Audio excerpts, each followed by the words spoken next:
Knicks Nation. Today is Friday. Happy Friday, the 29th day of March, 2024. I hope you're safe and healthy today. Hope your family is safe and healthy and that the needs of you and your family in terms of food, shelter, clothing, as well as health are being met today. Blessings upon those that work in the healthcare field, who, along with the first responders, are out here every day saving lives. Blessings upon those also that pick up garbage to keep our places and cities and towns clean. Those also that make deliveries of people, mail, food, water, important things for our convenience. Double blessings on the men and women that are out here trying to help rescue, deliver, and recover the teenagers and children that are the victims of child molestation and pedophilia. People who are also the victims of prostitution and child prostitution, child pornography, human trafficking, sex slavery. Double curses on all the perpetrators of these things. Double curses on all those who profit from these things, and also double curses on the perverts that create the demand for these industries. Finally, blessings upon the homeless. Nearly 600,000 men, women, and children homeless in the United States of America, and millions around the world, similar or worse conditions, including many families. Blessings upon them, for theirs is the kingdom. There's a basketball game scheduled tonight in San Antonio, Texas. The New York Knicks are visiting the Spurs and will tip off at 8 o'clock Eastern Time. Now, right now, the Knicks, as a result of last night's games, the Bucks lost to the Pelicans. Not surprising. The Pelicans are really good. Bucks lost to the Pelicans. And actually, interestingly enough, I think the Pelicans might be even better with a healthy Zion without Brandon Ingram. They seem to fit better, to flow better. Not saying Brandon Ingram ain't no slouch, and please don't give me any Brandon Ingram trades to the Knicks. Not trying to hear that. But with uh, Zion Williamson, Trey Murphy III, Herb Jones, and then the rest of the crew, McCollum and them, they seem to flow much better. The ball moves better. They play better defense overall without Brandon Ingram. And that happens sometimes, as we've seen with our own team. So they beat the Milwaukee Bucks last night, and Atlanta beat Boston. Now, don't sleep on Atlanta. People think, well, that was somebody said that was a trap game. No, it wasn't. Atlanta has won now 4 straight. They're one of the hottest teams in the league right now. They're playing better without Trae Young. See, you can't have two ball dominant guards on the team, especially when one doesn't play defense. And so the Leprechaun, as good as he is offensively, no defense, no bueno, he's out. DeJounte Murray plays defense, and he's ball dominant. So you gave him the ball, and they're 5-5 in their last 10. But don't be surprised if you start to see Atlanta make noise. Sort of like what Miami did last year. I'm not saying they can go all the way to the finals or the Eastern Conference final, but don't sleep on them. They start Murray, Bogdanovich, Capella, Hunter, and some guy named Krejci, whatever his name is. And then you got Wes Matthews, Fernandino, some guy you never heard about. But Quinn Snyder got these boys balling. So Murray dropped 44 last night. He played 47 minutes, dropped 44 points on 44 shots. So, yeah, they giving him the ball and say, take us to the promised land. And so they won 4 straight now. Don't be surprised. Now, they're in the 10th seed in the East. And right now, like I said, they won 4 straight. They're comfortably in the 10th seed. They're 6 games ahead with 10 games left of the 11th seed, which is Brooklyn.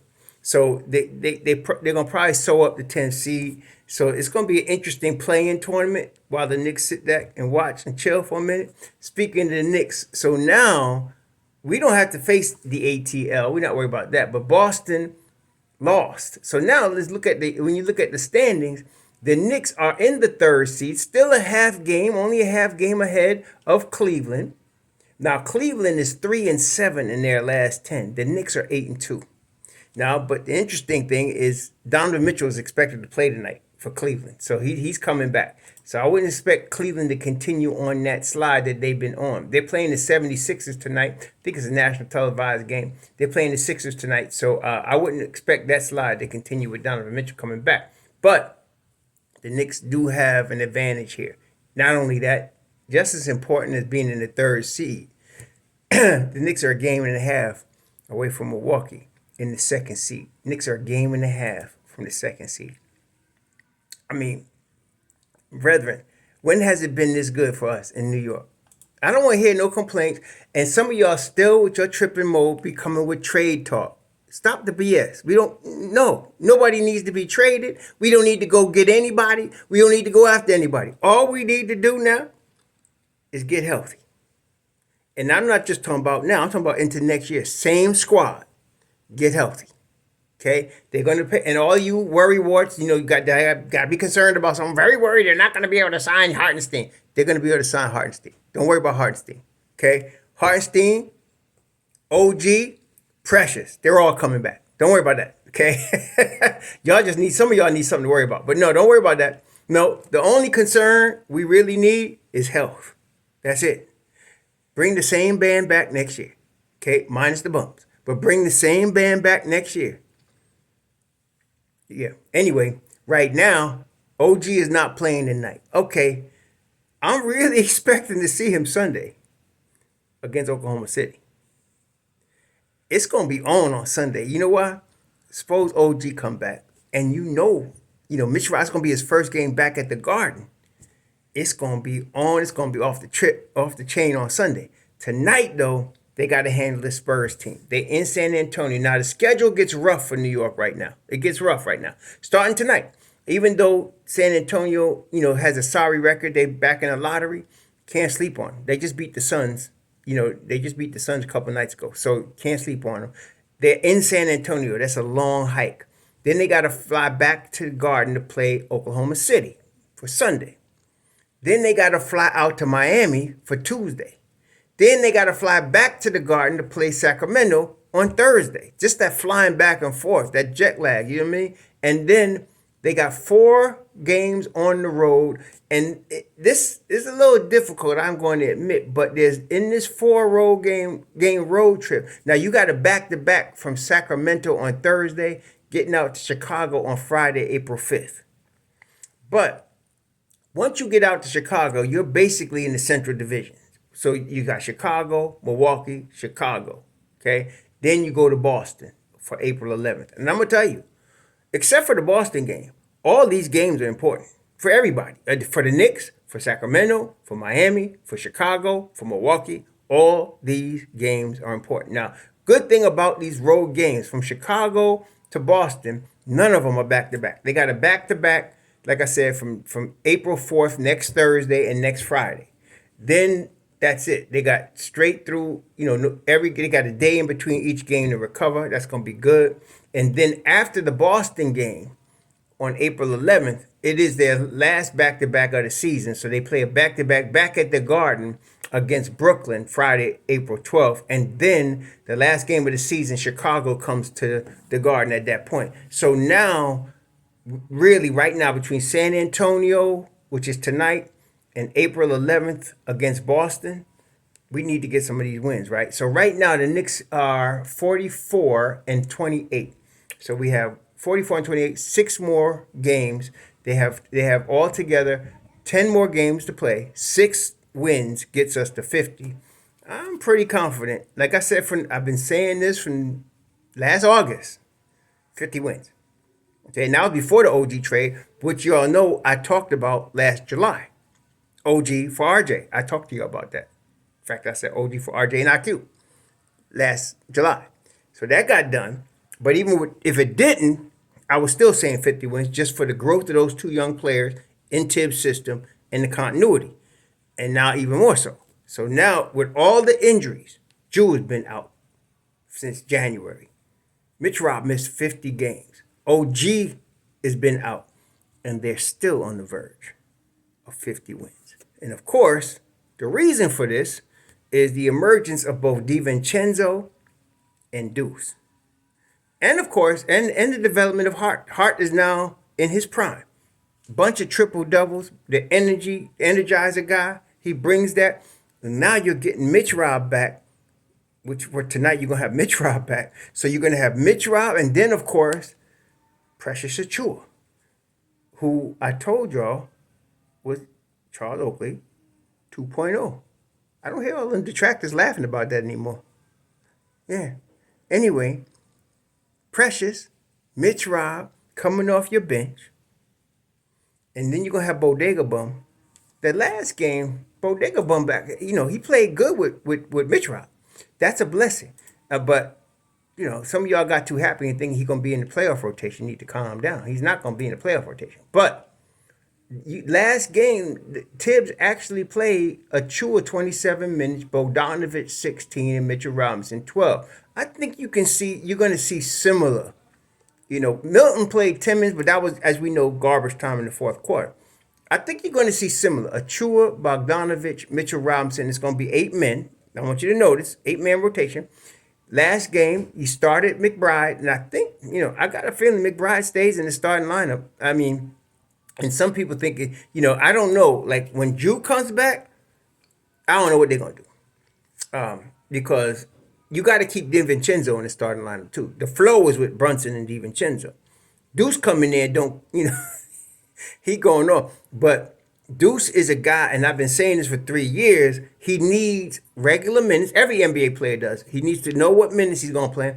He needs to get close to starters minutes because he needs to get warmed up. Deuce is not something he doesn't force, as y'all know. He don't force his game. He's not like IQ. IQ comes in the game. I'm not trying to down IQ, but when he was here, he comes in looking for a shot right away. He's coming in looking for a shot.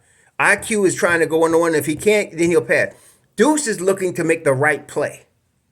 Okay, and again, I'm not trying to down IQ, so please don't jump on my channel all crapping all over IQ because some of y'all just look for opportunity to crap on somebody. But no, I'm not trying to down IQ. IQ's still gonna get his 80 to 100 million this summer, and he deserves it. But they just two different games. Deuce comes in looking to make the right play, and in doing so, he's found, as you can see, his favorite spots. Plus, he's developing and going to the floater. So now he needs to take his time and read the game and sweat and play. The defense actually causes him to rev up offensively. So now he's getting the minutes he needs. And Tibbs knows that. You can see it. Tibbs knows that. So now you got Deuce in starting line. When Drew comes back, that's when I don't know what they're going to do. You might have to bring Deuce off the bench because, like I said, you're going to have OG, Juju, and Hartenstein. And then you're going to have Brunson and Devo. I would not bring Devo off the bench. As much as I love Deuce McBride, I don't like breaking, and I know Tibbs doesn't like breaking up flow. Brunson, Devo, part of the reason DiVincenzo is going off the way he has never gone off in his whole career up to this point is he's reaching his prime and he's playing with his college teammate, Jalen Brunson. They've been playing together a long time. And so they know each other. You don't want to mess with that. Much as I love Deuce, you don't want to mess with that. So when Drew comes back, Deuce will probably go to the second unit. But until OG could come back, Mitchell Robinson back, Deuce going to start. Okay? And so you probably get Hart coming off the bench when OG plays. So you're probably going to have Mitchell Robinson, Precious Achua, Josh Hart, and that'll be your 3. If you need Bodega, you might bring him in if you need him, but I'm telling you, that's going to be the 3. Then you're going to have Deuce with whoever you want. You can put Deuce with OG. You can put Deuce with DiVincenzo. You can put Deuce with Brunson. At that point, he's very plug and play. So that emergence with Deuce and DiVincenzo this year, along with Hart, the 3 Villanova dudes been really major for the Knicks, playing together and all coming into their prime at the same time. So you add Deuce to that, and that makes the Knicks dangerous even without Julius Randle, and of course, obviously, without OG as well. So now you bring in back Mitchell Robinson. You bring in back OG Anunoby. I'm looking forward to seeing that, just seeing it. And did you hear Tibbs the other day? They asked him about Deuce, and he said, we've been seeing this in practice. And like I said, that's why they had to move IQ. IQ, they offered him a salary of a contract last year. Everybody was tripping because they was acting like they should have offered him more. No, they knew what they was doing because they knew they had Deuce. And I was telling y'all that a while now. So IQ was moved to make room for Deuce, who is just as good, just as effective, but a fraction of the cost. Y'all got to give the Don his flowers. Look at that. So now, IQ could never break into the starting lineup. He was always the 6th man. He would start in spurts. Deuce done played his way into the starting lineup. And the reason, like I said, they have 2 different games. Deuce is a make the right play guy. And get to his spots guy and find him in his spots and let him make the right play. And he's going to be effective, as you have seen. Plus, elite, as Tom said. That's what he said. He said elite defense. His defense was good when he came in, and we knew that. No defense, no bueno. I keep trying to tell y'all that's swinging on the bum's nutsacks. No defense, no bueno. Yeah, Mitchell Robinson helps cover up deficiencies for Bodega 44. But when you put Mitch, Precious, Hart, and Deuce in your second unit, ain't no deficiencies. See? And I didn't read the articles. Some of these articles I could barely listen to, read. And then some of the stations I could barely, some content I can't just, some knucklehead talking about the Knicks have a desperate need for scoring when Brunson's not on the floor. Did you see Deuce get 29 and 9 threes the other night? And what about DiVincenzo? Some of these guys just write articles to get clicks. Period. Okay, period. So, yeah, nah. The Knicks are good. Tonight, we're going to have Mitch Rob back for our second night. Hartstein's feeling good. They're going to be good. Sunday is going to be the real deal when we bring back OG. I'm very much expecting OG Anunoby to come back next week now. I mean, on Sunday against Oklahoma City. We're going to need all of those heads. I would like to see Jew be back for this stretch that we've been talking about here between the road trip, the 4-game road trip, the back-to-backs. That I want to see if Jew could come back for that, just in terms of a fresh body. That's what I'm talking about. With OG, who's also fresh, you bring OG back with Jew, and you're talking about now Miami, Sacramento, Chicago, Milwaukee, Chicago, Boston.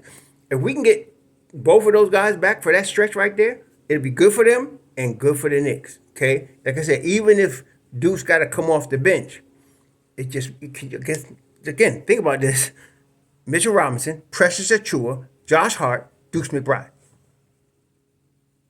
And not only that, like I said, you can bring in with them whichever one of the guys that's starting you want. DiVincenzo, OG, Drew. You can bring anyone that's starting that you want with that crew. Don't matter. And they're gonna roll. Okay. This is gonna be on right now. I'm excited about this. So now tonight, San Antonio, all we want, nobody get hurt, play our game, play Knicks basketball, Tibbs style basketball, and we'll be all right. We'll be all right. And so let's see. Just nobody get hurt. That's the key thing here. All right. Y'all enjoy your weekend. I will not see the game tonight. Tonight is Shabbat for me. So I will not see the game tonight. But I'm going to say I'm going to watch the replay. I would say I'm going to watch the replay tomorrow, but I'll be at the funeral and I'll be traveling. No, I'll watch the replay tomorrow night. I'll be traveling Sunday. So I'll be watching the replay tomorrow night. I'll be at a funeral with family and everything all day tomorrow. In fact, I'm getting ready to head to a family right now. So anyway, down here up here in Montreal for the funeral. Yeah. So far, honestly, I'm not impressed with Montreal. But anyway, I don't want to down on Montrealans.